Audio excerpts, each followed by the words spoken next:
Olá, olá, meninas e meninos, tudo bem com vocês?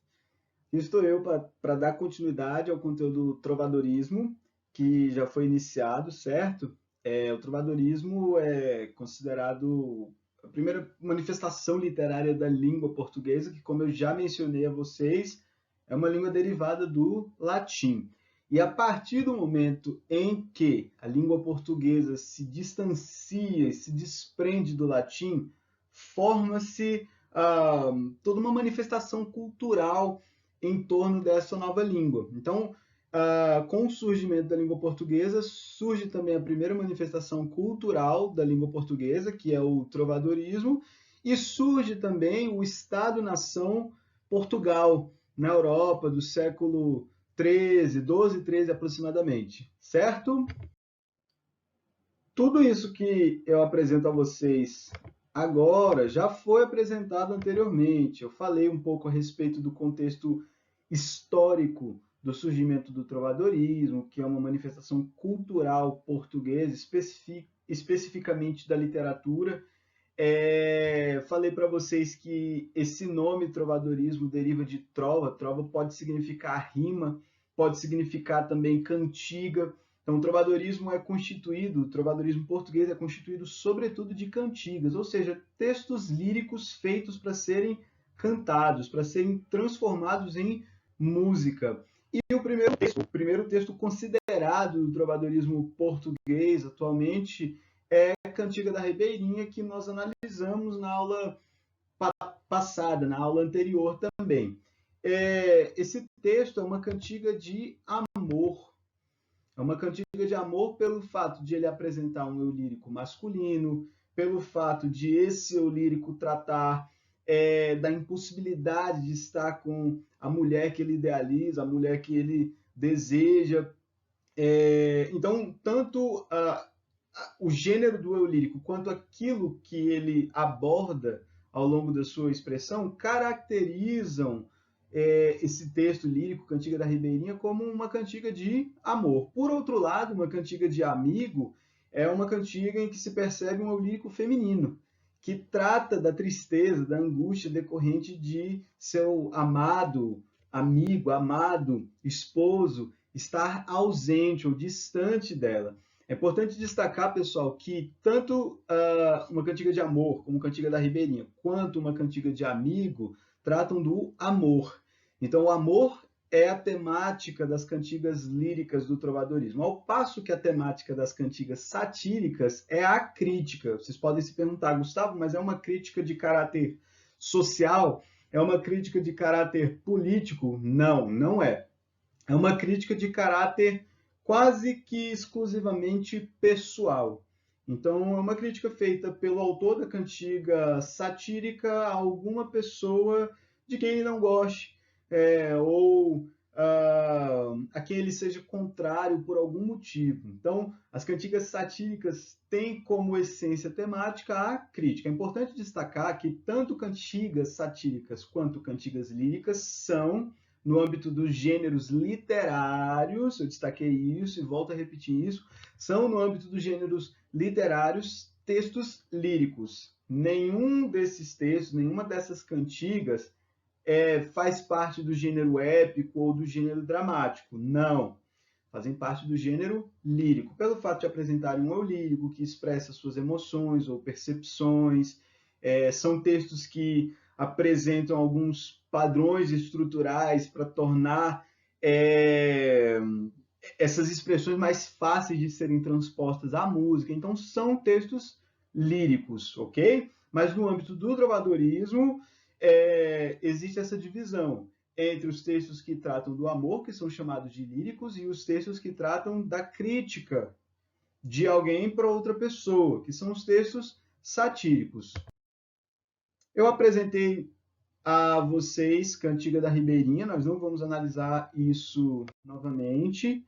Eu falei das cantigas líricas, acabei de revisar isso que vocês veem nesta tela, e apresento a vocês agora, enfim, as chamadas cantigas satíricas. As cantigas satíricas se dividem entre cantigas de maldizer e cantigas de escárnio. As cantigas líricas são de amigo e de amor. As satíricas são de maldizer e de escárnio, tudo bem? Essa divisão existe mais por uma questão didática do que por ter existido durante o trovadorismo de fato, ok? Uma cantiga de maldizer, as críticas feitas pelo autor da cantiga a alguém são diretas, são explícitas. O alvo da sátira geralmente é apresentado. Ele é reconhecido pelo seu nome, por um nome que o identifica. Então, o eu lírico criticará essa pessoa e essa pessoa estará explicitada ao longo da sua expressão crítica, da expressão crítica desse eu lírico a respeito dessa pessoa criticada, do alvo da sua sátira. Tudo bem? Numa cantiga de maldizer, é importante destacar que pode haver uso de palavras chulas. Gustavo, o que é que significa isso? Palavras chulas, xingamentos, palavras de baixo calão em geral, palavras com conotação, inclusive, sexual. Daqui a pouquinho nós vamos ler um texto representativo dessa categoria, a das cantigas de maldizer. E uma cantiga de escárnio, por sua vez, será aquela em que o lírico fará uma crítica a alguém, mas ele não apresentará o nome dessa pessoa.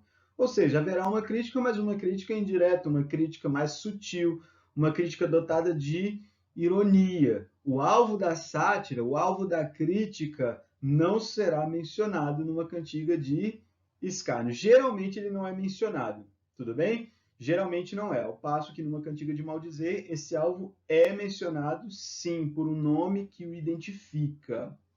Tudo bem?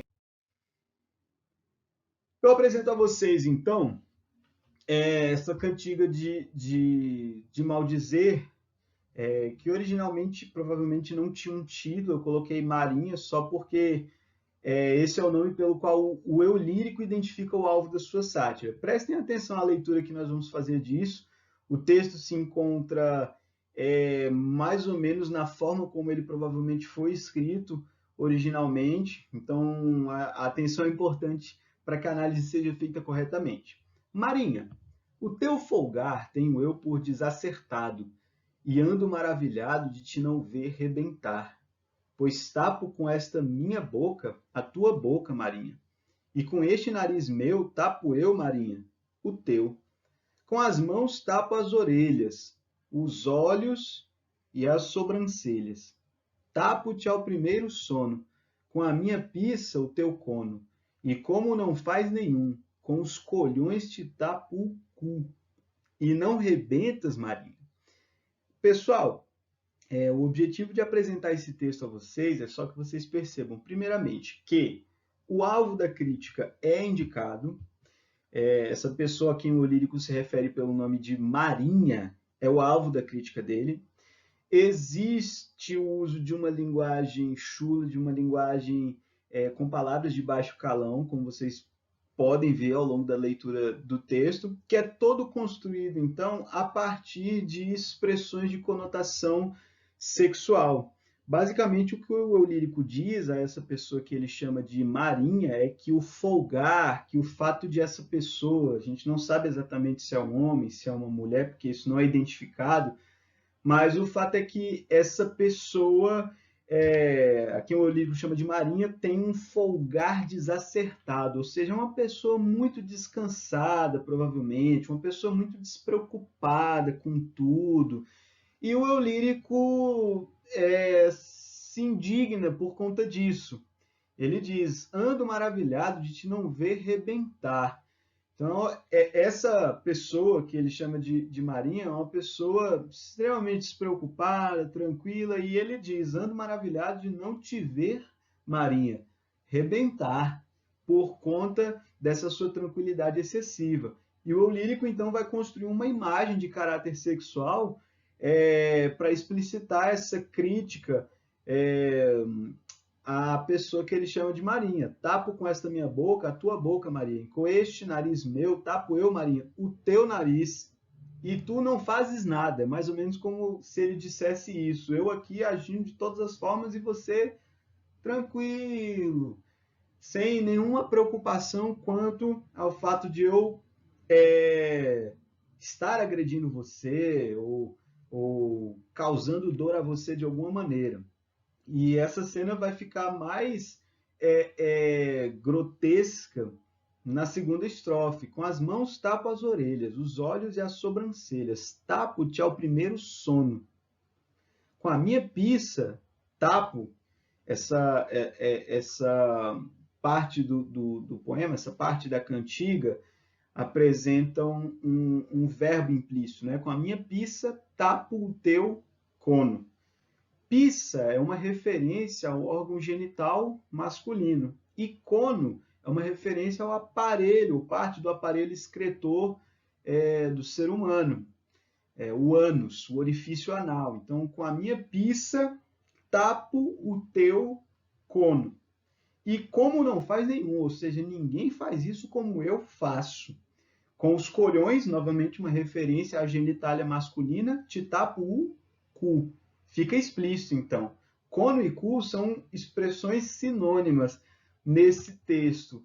E com certeza deixam explícito o caráter sexual desse poema, dessa cantiga. E ao final, uma indagação que o eu lírico faz. E depois de tudo isso, Marinha, tu não rebentas?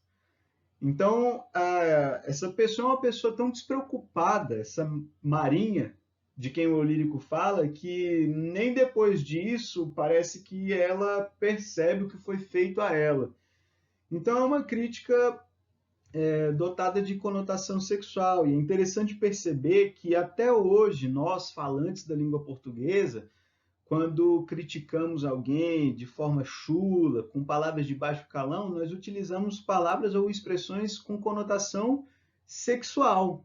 Se vocês pensarem nos palavrões, por exemplo, que conhecem, ou nas ofensas de caráter sexual que conhecem, provavelmente vão perceber que muitas, a maioria, quase todas, as palavras ou expressões utilizadas para ofensa e que são de baixo calão têm conotação sexual. E isso se percebe nesse tipo de cantiga, que é a cantiga de maldizer. Tudo bem? Se tiverem qualquer dúvida, por favor, mandem um e-mail para mim. A tarefa de casa que eu vou deixar para vocês realizarem será fazer uma pesquisa a respeito de cantigas satíricas e especificamente cantigas de escárnio. O que nós analisamos agora foi uma cantiga de maldizer. Na próxima aula eu vou falar do que é uma cantiga de escárnio e a gente vai encerrar esse conteúdo com isso. Então, tratamos de cantigas de amor, cantigas de amigo, agora cantigas de maldizer, cada uma com um exemplo, e faltará só as cantigas, ou faltarão só as cantigas de escárnio, ok? Muito obrigado pela atenção de todos vocês. Façam esse estudo a respeito de cantigas de escárnio para a próxima aula. Muito obrigado. Beijos.